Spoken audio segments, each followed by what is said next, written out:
Welcome to Who Are These Startups? Podcast shorts featuring founder interviews of Canadian startups. It's a startup coach here, and I'm back at Collision with Nancy Sun of MiiApps. You got it. Can you introduce yourself and tell us about MiiApps? Yeah, absolutely. So I'm Nancy Sun. I've been in the tech industry for a really long time. In the past, always from a B2B perspective.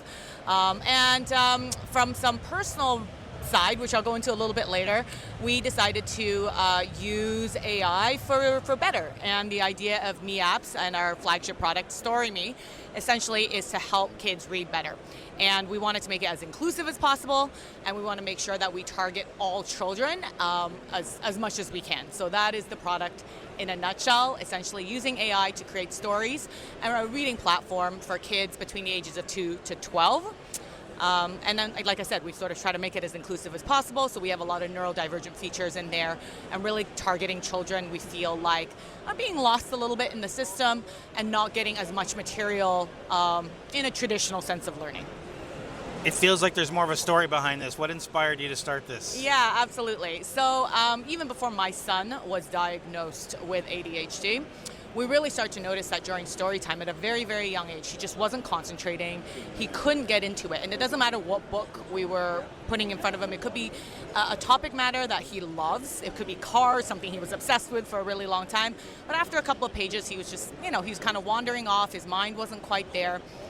And we're starting to notice that it was impeding in his way to speak, in learning language. Whereas what we saw within our daughter, I know you're never supposed to compare your children, but you saw how my daughter really loved books, and she took to reading, and she took to language, and she was speaking at a very young age. So we kind of thought, well, the fact that he's not going down that road made it much tougher for him. And so when ChatGPT came out, now we've been working with AI, both of us, for a long time on a B2B side, right? AI is not as new as people think it is. It's just new to the consumer. But when ChatGPT came out, we tried it. We said, hey, why don't you tell us what you want in a story today? And so he went in and he kind of, had a character description and all that stuff, and he loved it for the first couple of days. And then there was no images, at least not good images. And so that kind of started to wane. And then when DALL-E 3 came out, he, that revitalized again. And he was like, oh, amazing. I can now have the story that I created, and now I can have the images. But it was still not on one platform. So that's where the story kind of came about. We started talking to, and then during that whole process, he was diagnosed with ADHD, as we suspected. And then so we started getting into that community, started talking to mothers, neurodivergent specialists. And we're like, hey, is this something you think that kids with ADHD specifically at the time could really benefit from?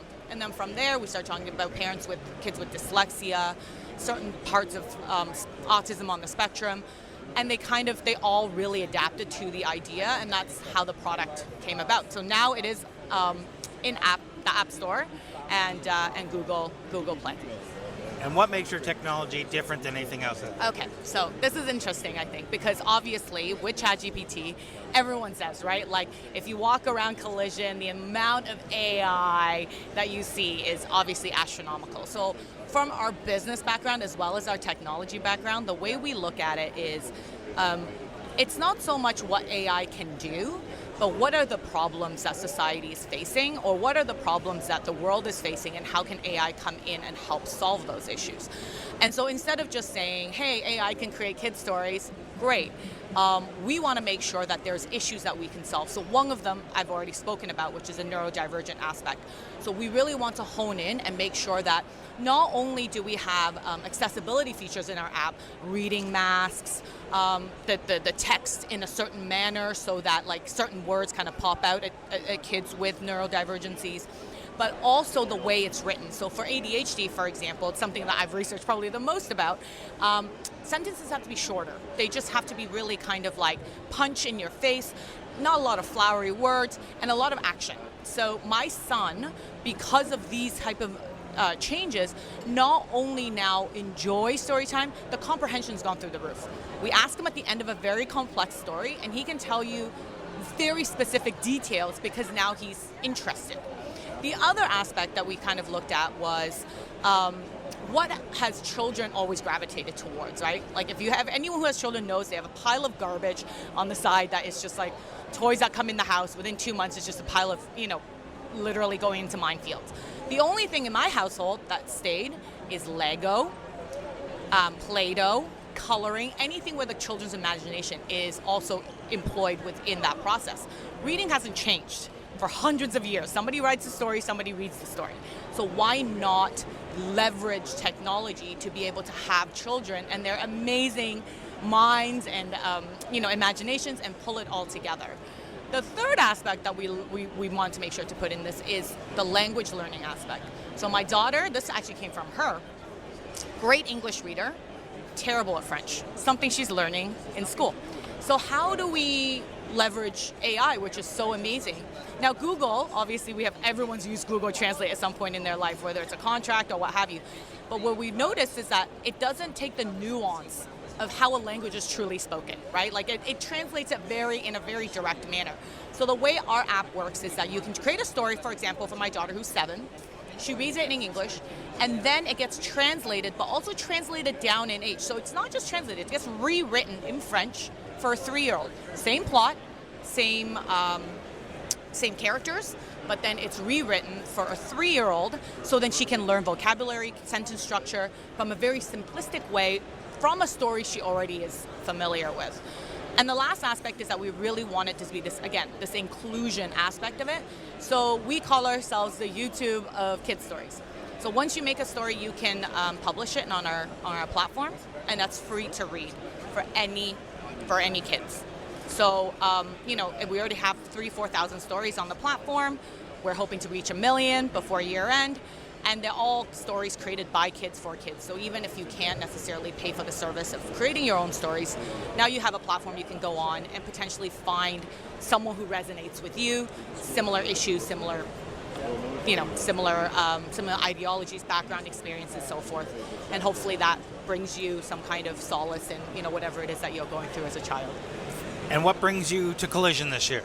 Well, just kind of getting to know more about the community, the startup world, and of course, getting our brand out there, because I think it's a good one. I think it's also a story of using AI for good. And I think in this particular space, in the education space, people have always looked at AI in a very negative connotation. Oh, kids are going to use it to cheat, and they're not going to learn.